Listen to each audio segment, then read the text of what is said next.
Good morning. स्वागत है आपका कक्षा 10 सामाजिक विज्ञान ऑनलाइन क्लासेस में। आज बेटा अपन पाठ 18 उपभोक्ता और विधिक जागरूकता के बारे में पढ़ रहे हैं। उपभोक्ता अधिकारों के बारे में मैंने आपको पहले वीडियो के माध्यम से पढ़ा चुकी हूँ और आज हम विधिक जागरूकता के बारे में पढ़ रहे हैं। कुछ महत्वपूर्ण कानून जिनके बारे में हमें जानकारी होनी चाहिए, जिनके बारे में समझ हमें होनी चाहिए। तो आइए बेटा अपन देखते हैं विधिक जागरूकता के बारे में। विधिक जागरूकता भारत सरकार ने 1987 ईस्वी में विधिक सेवा अधिनियम पारित किया और ये लागू हुआ 5 नवंबर 1995 ईस्वी को। इसलिए 5 नवंबर को राष्ट्रीय विधिक सेवा दिवस मनाया जाता है। राष्ट्रीय विधिक सेवा दिवस कब मनाया जाता है? 5 नवंबर को। सबसे पहले फ्रांस में गरीब लोगों के लिए, निर्धन लोगों के लिए, बच्चों के लिए कानूनी सहायता आरंभ हुई। इसके बाद में ब्रिटेन में और उसके बाद भारत में भी विधिक सेवा अधिनियम पारित हुआ, जिसमें गरीबी रेखा से नीचे के लोग, अनुसूचित जाति, अनुसूचित जनजाति, महिलाओं और बालक बालिकाओं के लिए, श्रमिक, वृद्धजन, इन सब के लिए कानून बनाए गए। जो लोग अशिक्षा के कारण कानूनों के बारे में नहीं जानते और आपराधिक कृत्य घटित हो जाते हैं उनके साथ, तो उन सबको कानूनों के बारे में जानकारी देने के लिए विधिक जागरूकता कार्यक्रम प्रारंभ किया गया। भारत में विधिक सेवा प्राधिकरण के जो संस्थान हैं 4 हैं। फर्स्ट है राष्ट्रीय विधिक सेवा प्राधिकरण, दूसरा है राज्य विधिक सेवा प्राधिकरण, तीसरा है जिला विधिक सेवा प्राधिकरण, चौथा स्तर है तहसील स्तर पर विधिक सेवा प्राधिकरण। अधिक से अधिक लोगों को जन कल्याणकारी योजनाएं या कानूनों के बारे में जानकारी देना सरकार का लक्ष्य है और कानूनों की जानकारी प्राप्त कर सभी नागरिक जो इससे लाभ उठाते हैं या कानूनों की जानकारी समाज के प्रत्येक वर्ग तक पहुंचाना विधिक जागरूकता कहलाती है। तो आज बेटा अपन भी इस वीडियो के माध्यम से कुछ आपसे संबंधित महत्वपूर्ण कानूनों के बारे में जानेंगे।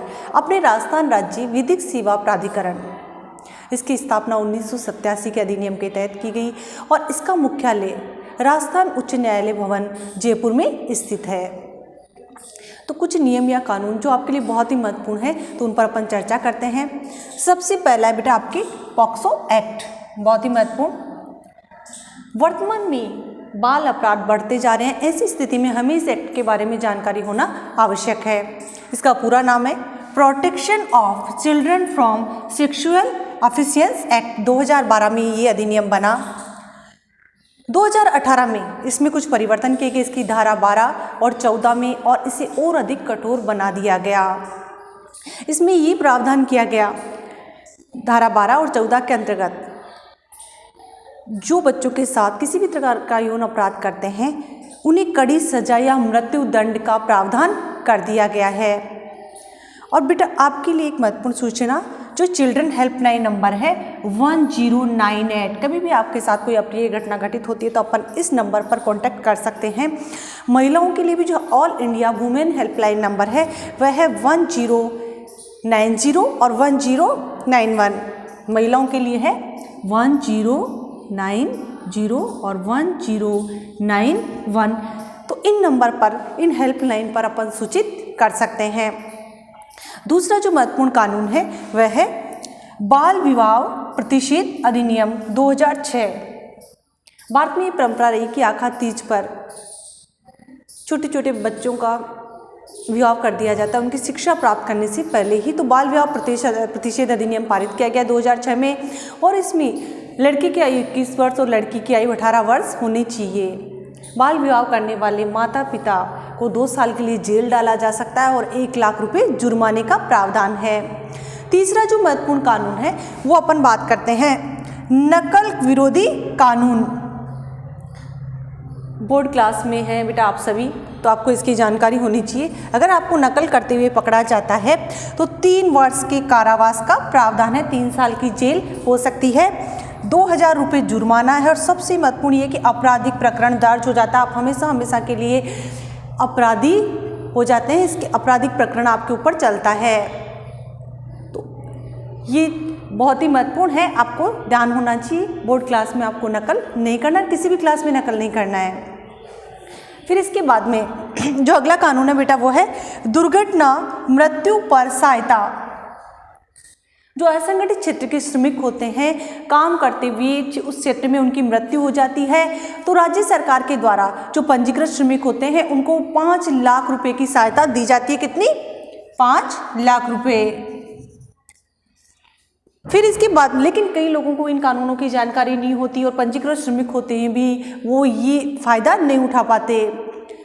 दूसरा है इसके अलावा जो अगला है वो है निर्माण श्रमिकों के बच्चों को छात्रवृत्ति। निर्माण कार्यों में जो मजदूर वर्ग लगा हुआ होता है उनके बच्चों को कक्षा 6 से 8 तक प्रत्येक छात्र को 1000 रुपये और छात्रा को 1500 रुपये छात्रवृत्ति राशि, कक्षा 9 से 12 तक छात्र को 2000 रुपये और छात्रा को 2400 रुपये छात्रवृत्ति के रूप में दिए जाएंगे।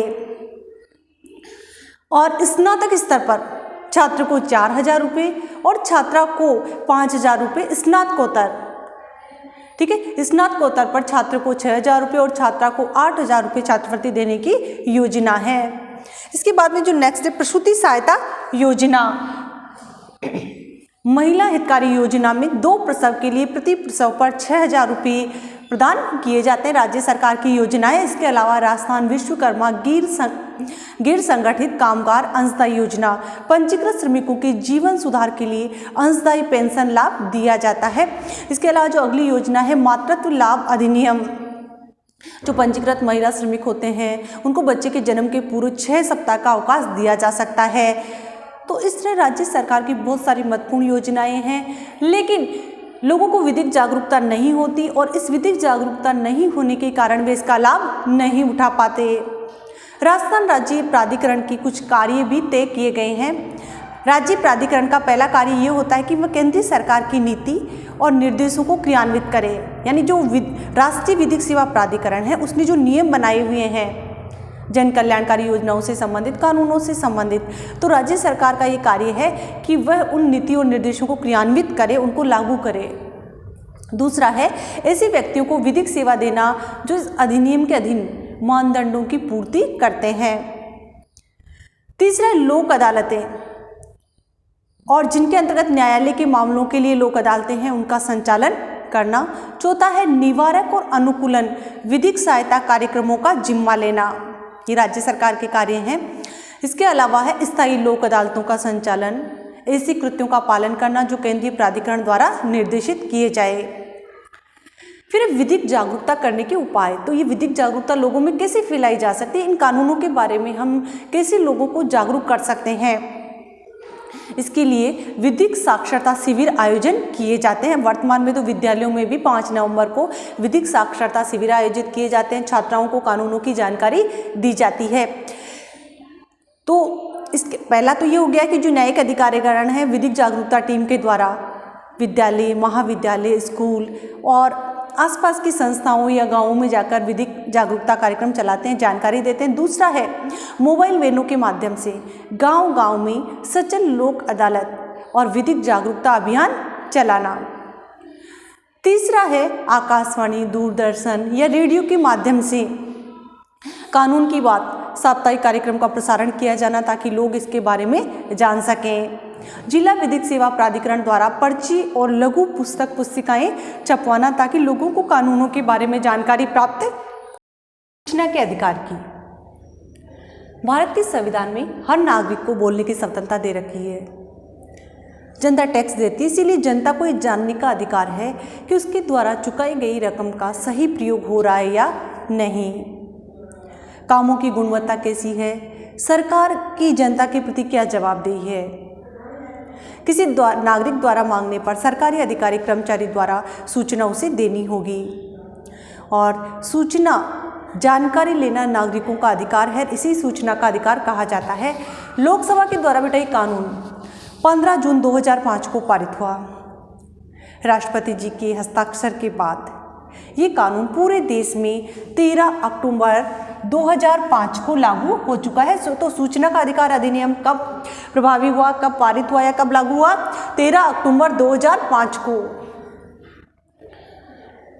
सूचना के अधिकार अधिनियम 2005 के द्वारा देश के नागरिकों को कुछ अधिकार दिए गए हैं। 6 अधिकार उन्हें दिए गए हैं। तो पहला अधिकार है केंद्र सरकार या राज्य सरकार के किसी भी विभाग की सूचना प्राप्त कर सकता है। अगर उसे लगता है कि उसे राज्य सरकार के किसी विभाग की सूचना प्राप्त करनी है या केंद्र सरकार के किसी विभाग की सूचना प्राप्त करनी है तो वह सूचना प्राप्त कर सकता है। दूसरा, कोई भी नागरिक दस्तावेज या रिकॉर्ड, कोई भी नागरिक सरकारी दस्तावेज या रिकॉर्ड देख सकता है।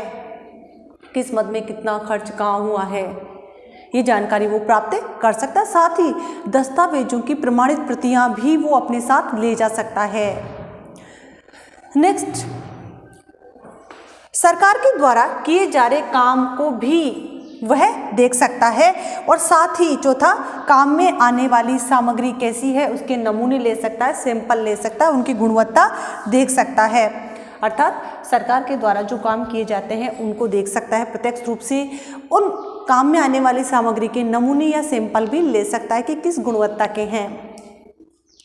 पांचवा, कंप्यूटर सीडी या फ्लॉपी में सूचना रिकॉर्ड ले सकता है अपने पास प्रमाण के रूप में।